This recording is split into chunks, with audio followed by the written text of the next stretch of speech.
We move on to day number 3 now at Glorious Goodwood, and as usual we've got a nap, next best and long shot for you, and the best bet comes in the Richmond Stakes at 225, and it is Threat who represents Richard Hannon. Now he's got a brilliant record in this race. He enjoyed 4 wins on the bounce as an assistant trainer to his father between 2008 and 2011, and he's won it twice since in his own right as well. And Threat has leading claims for him once again here. He's made a really good start to his career so far, looked a smart prospect when winning on debut at Newmarket in May, and stepped up on that when building on that to finish in second in the Coventry Stakes last time out, finding only the more battle-hardened Arizona too strong that day.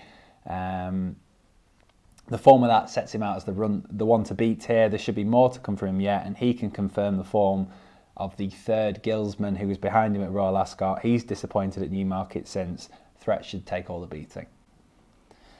The next best is Maqsad in the Nassau Stakes at 335. This is an intriguing renewal, and undoubtedly Hermosa is the one to beat here. Dual Guineas winner, sets the standard on form, but at the prices could be worth going with Maqsad here at about 13 to 2 at the time of recording. She quite simply failed to stay in the Epsom Oaks last time out, finishing 8th, but it's worth noting that she did travel well coming into the straight that day, perhaps travelling best, and had been shaping up as a smart prospect prior to that.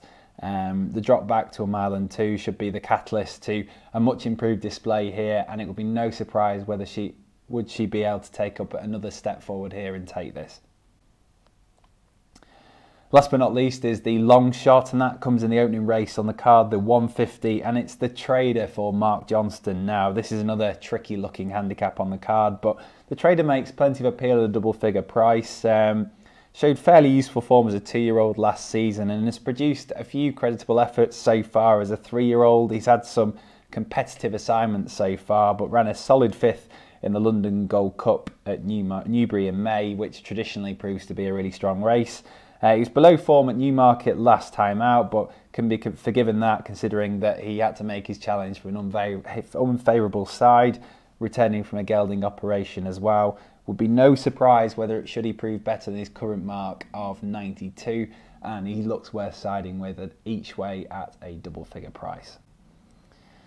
We'll go over to Galway now for the best bet on the card, which comes in the Galway Hurdle, and it is Band of Outlaws. Now there is a full preview available on Timeform.com, but long story short, Band of Outlaws has a really good chance here. It's a classy lineup for this. It's the most valuable handicap hurdle of the entire season in Ireland, so no surprise to see plenty in here.